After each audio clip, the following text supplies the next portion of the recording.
What's going on, guys? Anime Yokage back at it again, and today we're going to be jumping into One Piece chapter 1110. That is insane to say. But this week's chapter is called Planetfall. You might be wondering why it's called Planetfall, or you might not be wondering at all. I assume it's because all the Gorosei are named after celestial bodies and or planets. The cover story that we start off on is actually Yamato talking to Momonosuke about wanting to go through the land of Wano and see all that it has to offer, just like Odin did in his past. And right before he went off to go be a pirate, if you remember, he actually went all through Wano, saw all that it had to offer him, tried to experience everything, and then once he got bored, he went off to sea to find out the rest of the world, what kind of challenges awaited him, everything like that. So I don't know if this is a precursor to maybe show the foreshadowing that Yamato will follow in the same footsteps as Odin, and that her next step after, or him, I always get confused on that. Yamato's next step after this is to venture off and see what the world has to offer, aka being a pirate and joining the Straw Hats. We cut back to Egghead Island, where we see all the lightning coming down onto the island and or shooting up from. It's the summoning of the rest of the Gorosei, just like whenever Saint Saturn came in, and we saw that circle on the ground and all the lightning, and as we saw in the last chapter when they were being summoned. All the Marines are watching in disbelief, and they're commenting on seeing the black lightning, just like when Saturn arrived. And we actually get another shot of Bluegrass and I believe Doll on the back of the giraffe robotic Sea King, and they're just watching in disbelief and awe of what's happening. We also get a shot of the giant that was saving Kuma, Frankie, Bonnie, and Atlas. They're all looking back at the lightning, seeing it progress as well. We also cut to some shots of the pacifistas working with the giants to take out the surrounding marine ships. It shows the pacifistas shooting lasers, and it also shows the giants using bow and arrow. It zooms in on one of these bow and arrow, and it actually shows that one arrow is destroying a ship completely. So, I don't know, like a good 10 quivers should take out the whole fleet surrounding them for the Buster Call. It seems like if giants were involved, a Buster Call just wouldn't make sense ever. We also see the other giants like Dory and Bragi progressing through the island and making their way towards what we're guessing is Luffy and the fight between the Gorosei. We then shoot all the way over to Venusjuro, where we go to the Room of Authority. Now, the Room of Authority, I'm sure I don't have to tell you what that is, but that's where the Gorosei sit there and await their next scene all the time. It's a very blank room. There's nothing in there other than windows, 2 couches, and a armchair. That's it. I guess they don't need much, but if I had to be in there all the time, I don't know, I'd decorate it more than just 2 couches and a chair, and it looks like even there's no rug or anything. It's very cold. It's almost like someone hurried up and did a showroom at a real estate showing. But while in the Room of Authority, we can see that one of the video Denden Mushi is still running, while the circle where they were summoned from is just left there in an after effect. But we can see on the Denden Mushi's speech bubbles, it's still Vegapunk going forward and talking about everyone needing to be ready and releasing all this information. And I don't know, I guess it's kind of funny that they added this, but that Vegapunk is explaining his instant coffee to the rest of his satellites, and they're all flabbergasted of what he has. And it seems like Vegapunk was able to create instant coffee in 3 minutes with his newfangled invention. It's funny that we can take such small things in our world and make them seem huge in the One Piece world. And then also on top of that, some things in the One Piece world are just, there's no way it could happen in our world. It's funny. So, seeing that the Gorosei have left the Room of Authority, it brings us back over to Egghead. And at Egghead, we can see all of the summoning circles begin to form. And forming out of those summoning circles are the Gorosei and the beloved silhouettes that we were granted whenever they all ganged up on Sabo. We get a very small description of each one of them, which is basically their name and their correlating yokai. I'll go ahead and read those to you now. As we know, Saint Saturn is the Gyuki, which we know the Gyuki is a spider yokai with the face of a giant cow, and it's kind of like a giant cow person face, but they usually attack people on the beach, and Egghead being a very small island, this kind of makes sense. And also on top of that, one of their main attacks that they have on people is the use of poison, which we've seen from like his leg stalks that he uses a very potent poison. Saint Marcus Mars, the Gorosei with the very long beard, he is the Itsumade, which the Itsumade is just a giant creepy bird, as it's always described. And correct me if I'm wrong, but I believe that it used to fly over battlefields with full of corpses and full of dead soldiers and whatnot, and would just screech its name and looking for body parts and or valuable items. I will say the Itsumari is indeed very creepy. It is a very creepy bird. Saint Topman Warcurry. He is the Hoki. Now, from what I can understand, the Hoki has not a crazy amount of mystical powers or anything like that. As far as I know, the Hoki is just a giant monstrous boar from Chinese folklore. It's famous for terrorizing villages and the countryside, and I'm sure we've seen this in other adaptations like the mountain god that Odin killed a long time ago.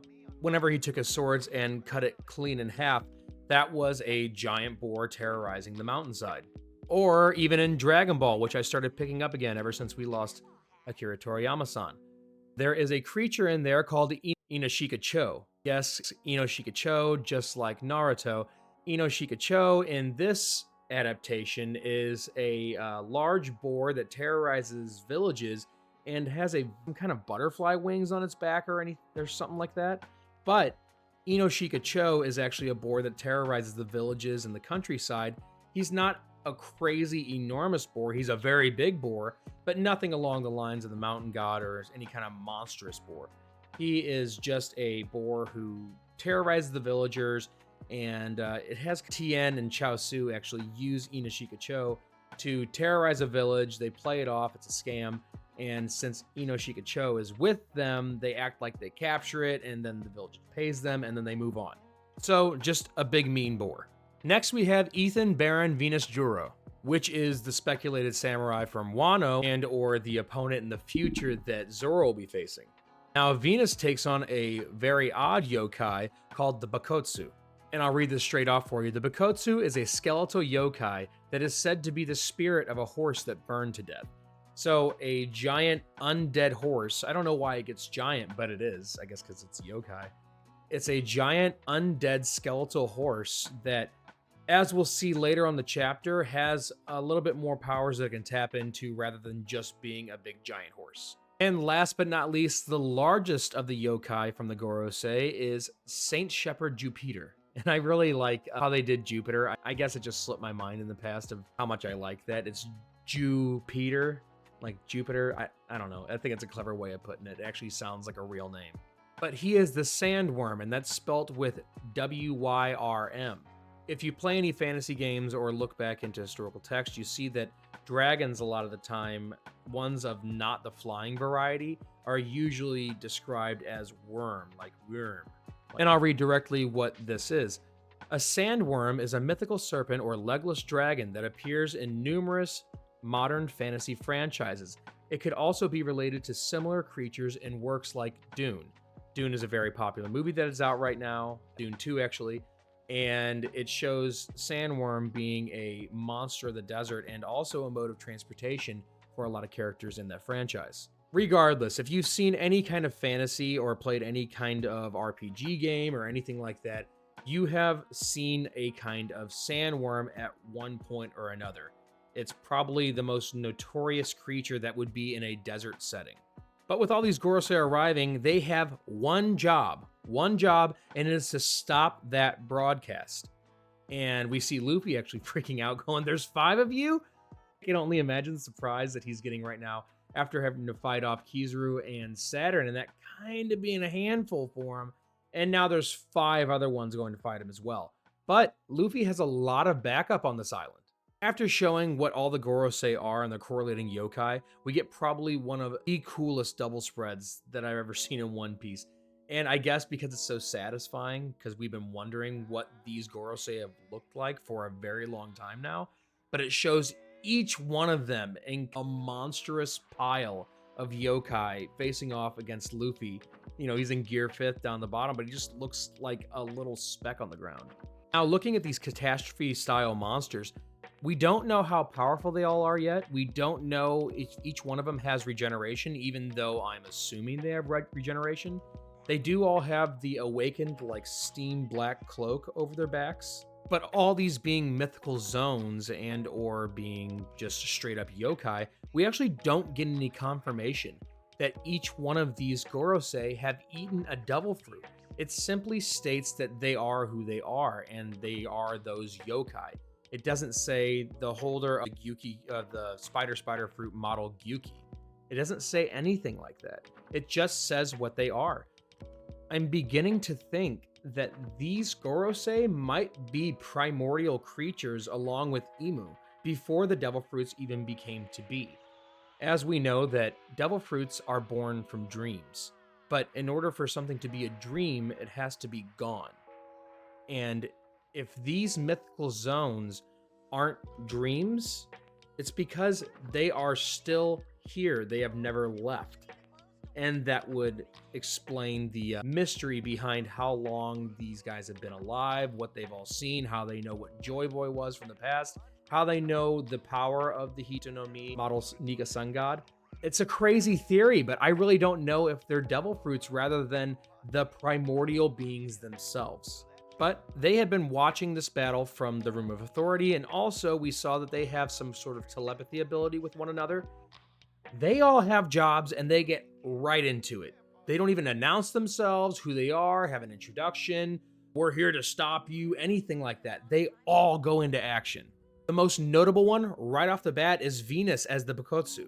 Venus rears up and then takes off into the woods, and we can see from the effect that it has that he's moving at an incredible speed. At absolutely incredible speed. And as he's running, we see the horse's head begin to turn back into Venusjuro. He is beelining it straight for a pacifista where he is going to attack. We see that Venusjuro turns into some sort of centaur being where he's able to wield his katana at the same time. And the katana looks like a black blade, and it's stated that it is a black blade by the leakers. But I saw before that Oda actually drew Venusjuro repairing his sword, and it wasn't a black blade. So I'm thinking that he's just hockeyed this one up. And if it is the Shodai Katetsu, I could see where it could be a black blade, but that means that that scene that he had before be retconned. But honestly, I would not put it past Oda to not even realize that he did that before. Got a lot of stuff going on up here. You can't be caught up on the trivial stuff. But he runs by and slashes the pacifista, almost giving him the Gojo treatment. And the Marines say, what happened to the pacifista? Something stopped them. So them being right there and battling that pacifista shows how fast Venusjuro is moving through and cutting down this pacifista to where they don't even realize what happened or what did it. And we can see that the Gorosei mean business. They stand on business right now because in those few moments that Venusjuro has been on the scene and cut down his first pacifista, already half of the pacifistas have been neutralized by Venusjuro himself. These pacifistas aren't even getting time to defend themselves or realize and react to what's happening. And it seems that we have some kind of engineer or doctor on the field on the Marine side that is examining what's happening to the pacifistas. And it seems that with this slash, there is something freezing the circuitry within the pacifistas. And if you're watching this, I can assume that you are privy to Brook's powers and how he taps into the icy touch of the underworld in order to have a pseudo complementing power to his already awesome devil fruit, the Revive fruit. He is a tool of the underworld, and he uses the underworld's icy touch in order to implement a lot of his attacks. So the Bakotsu being an undead horse, I can only assume is probably tapping in to that same kind of power. And it would be so cool if, since Brook is so in tune with this power, if he could sense that someone else on the battlefield or on the island is using this same power, like a sixth sense or a spider sense, being like, someone here is like me. That would be so cool. In the future, I'm pretty certain that this will be Zoro's opponent whenever they face off against the Gorosei, but I would love to see just a few panels or a few moments of where Brook and Venusjuro actually interact as the skeletal horse centaur and as the undead swordsman. And as we cut up to an aerial view, we can actually see a really super cool panel of the Itsumade moving up towards the Labo phase.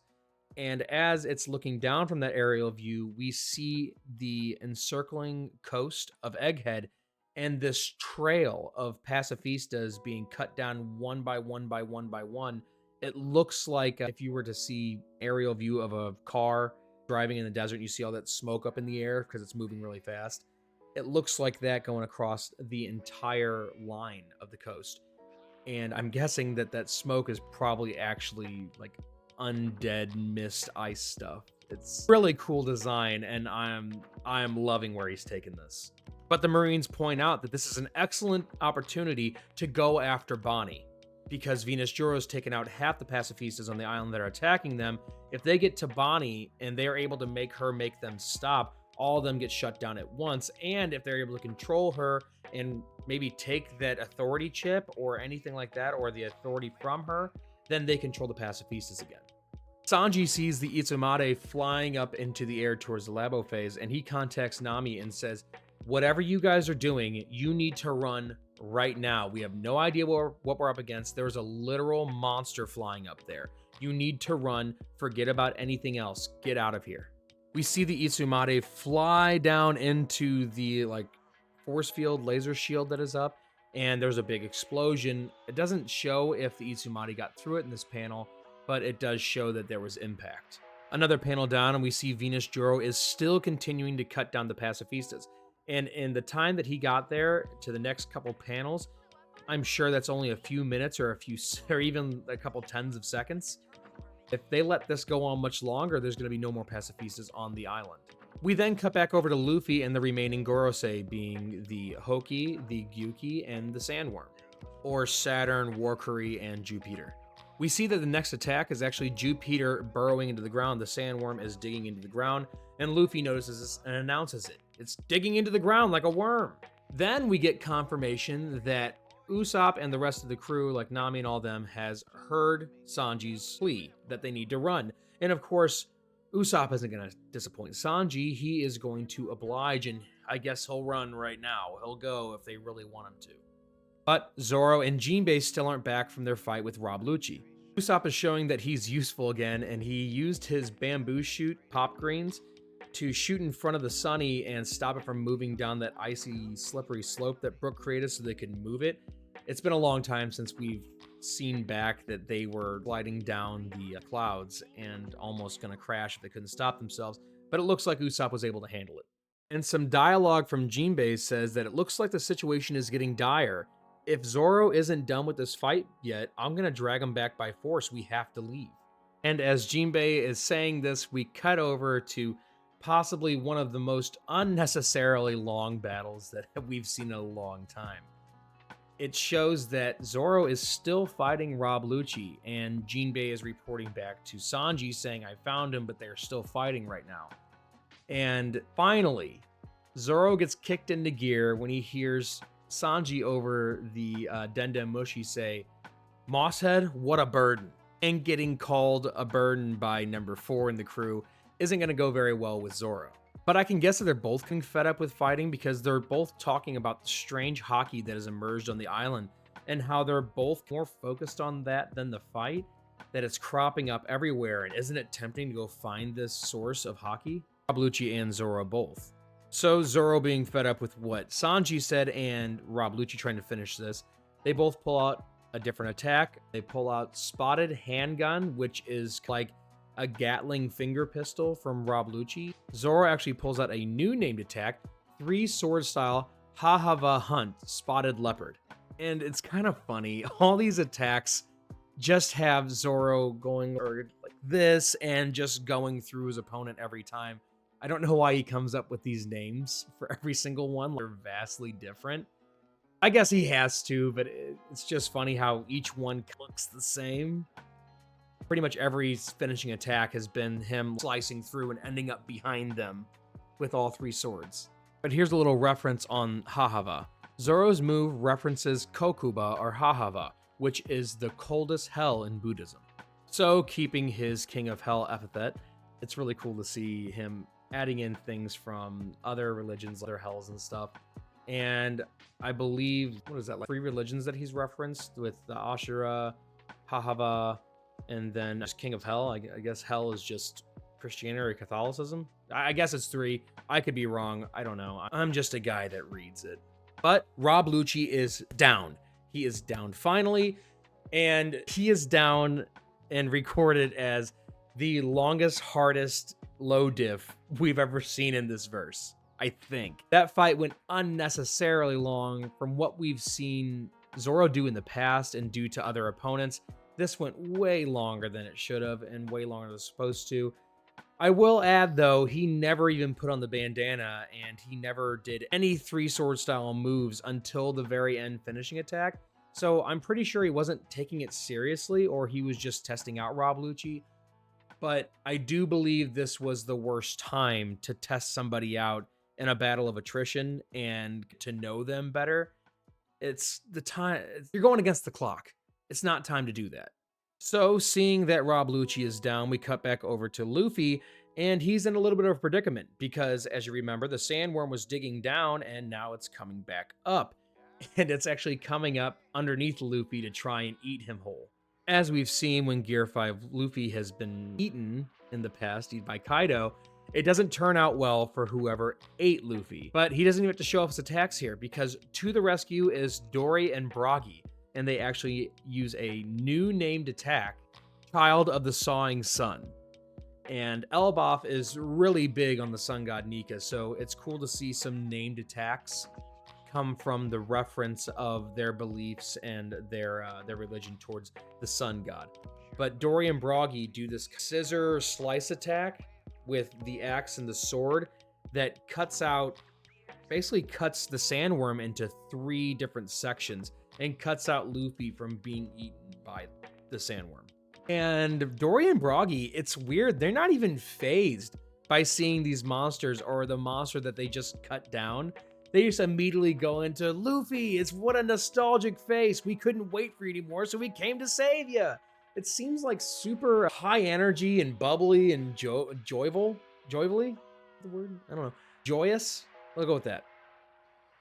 But it seems like they're not even concerned that there is a giant monster boar, a bison spider poisonous monster, a giant sandworm, an undead yokai horse, and a humongous, weird, creepy graveyard death bird that is flying around too. They're just excited to see Luffy and see the sun god. But I guess if it's something that you believed in your entire life and something that you've been awaiting the return of, the only thing you would be concerned of is Sun God and making sure he's safe, and so happy that he's finally shown. And what better to show is somebody you already love like Straw Hat. So in a joyous reunion of the Straw Hats, finally Straw Hat himself, and the Giants, I don't know if Sandworm or Jupiter has the ability to regenerate, but I'm guessing that he probably does. This won't be a long drawn-out battle on Egghead anymore, because there's no way that the Gorosei and the Straw Hats have their standoff right here and right now. That's going to be something in the future, I believe. So this is going to signal them being able to escape. And the escape is going to be close. It's not going to be easy. But also with the Gorosei only being focused on the broadcast and not really caring about much else, they just don't want this information getting out to the world. They're focusing on the broadcast, so right now is probably the most opportune time to run away with the Giants and the Straw Hats, that being, and also the Vegapunk satellites, the allies, all the allies to be able to get away, and to not have the full attention of the Gorosei. They still may have a little bit on them, or 1 or 2 on them, but they're not going to have all 5 trying to bring them down. One of those being the Itsumade, which is a flying yokai bird that will be able to follow them and track with them and keep attacking them as they try and sail away. So either the Gorosei are going to get too caught up with trying to stop the broadcast, or somebody or something is going to come or happen that is going to stop the Gorosei in their tracks and allow for the Straw Hats, allies, and the Giants to get off the island and get away and move towards Elbaf. I can't wait to see what that is. And I believe, I don't have 100% confirmation, but we have 1 more chapter next week, and then we actually have a 3-week break after that, I've read or I've been told. That may not be true, but a 3-week break. Oda has been putting out crazy reveal and bangers of chapters, one after another. A 3-week break for Oda, I think, is well-deserved, and if we don't take care of the mangaka and let them take care of themselves, then these stories won't continue. And also, they're people too. They need to rest. And we see too often that these mangaka get pushed way too far and far beyond their limits because they want to keep putting out the story. They want us to keep being involved, keep loving it, but it's not good for their health, their stress level, their overall life, and quality of life. So 3 weeks, take it, Oda. You have earned it by far. Anyways, I'm Anime Yokage, and thanks you guys for dropping in. If you knew what was going to happen this chapter, if what you want to see next chapter, drop it in the comments. Go ahead and start a conversation. I love getting to talk with you guys. Every like, comment, and subscribe is so dearly appreciated. Thank you so much for the love that I've been getting as a new channel, and I can't wait to see y'all next time. See you later.